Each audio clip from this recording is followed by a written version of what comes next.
या स्टूडेंट, हमारे बीच एक और नया सा क्वेश्चन आया है। इस क्वेश्चन में देखिए क्या कह रहा है। क्वेश्चन कह रहा है कि if block B moves towards right with acceleration B.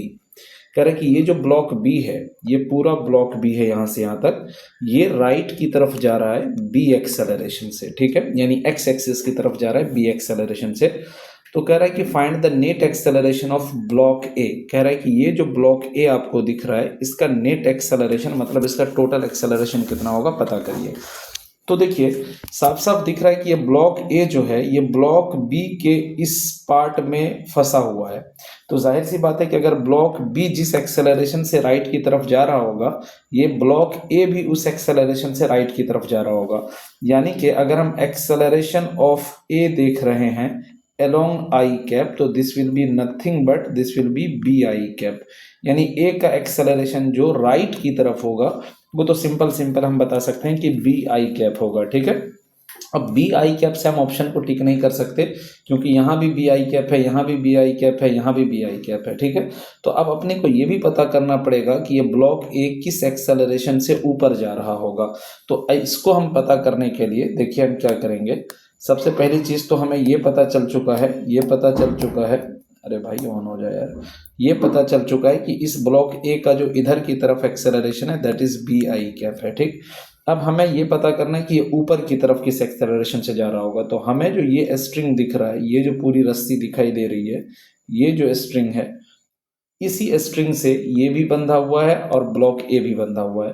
तो इस स्ट्रिंग के हम कई पार्ट कर सकते हैं। जैसे एक पार्ट हमारा ये हो गया, एक दो ये हो गया, तीसरा ये हो गया, चौथा ये हो गया और पांचवा पार्ट ये हो गया, ठीक है। तो अगर ये 5 पार्ट आ गया तो हम कह सकते हैं कि ये दोनों, चूंकि इस स्ट्रिंग का जो दोनों एंड है वो एंड, एक एंड ब्लॉक बी से बंधा हुआ है और एक ए से बंधा हुआ है। तो हम यहाँ पर कांस्टेंट का अप्लाई करते हुए हम ये कह सकते हैं कि जैसे जैसे ब्लॉक ए ऊपर की तरफ जाएगा वैसे वैसे ये वाला जो पार्ट, फर्स्ट पार्ट है, उसकी लंबाई घटेगी। तो we can say minus of the acceleration of A, minus of the, यहाँ पर ध्यान रहे मैं ऊपर की तरफ के एक्सेलरेशन की बात कर रहा हूँ, minus of the acceleration of A will B. और इसके साथ साथ क्या होगा कि जब ये ब्लॉक बी इधर की तरफ जाएगा तो ये पार्ट 2 की लंबाई, ब्लॉक बी के मूव करने से पार्ट 2 की लंबाई बढ़ेगी, पार्ट 3 की लंबाई भी बढ़ना चाहेगा, पार्ट 4 भी और पार्ट 5 भी। जबकि ये जो पार्ट 1 है इस पर सिर्फ और सिर्फ ब्लॉक ए का इम्पैक्ट हमें देखने को मिलेगा कि जब ए ऊपर जाएगा तो पार्ट 1 की लंबाई घटेगी।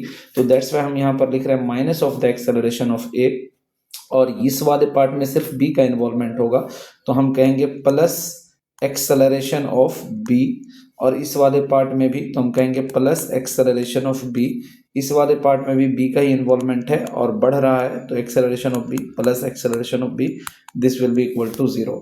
तो we can say minus of the acceleration of A plus 4 time of acceleration of B will be equal to 0, और we can say acceleration of A is equal to minus of the 4 time acceleration of B, और इससे ये खत्म। तो we can say acceleration of A will be equal to 4 time acceleration of B.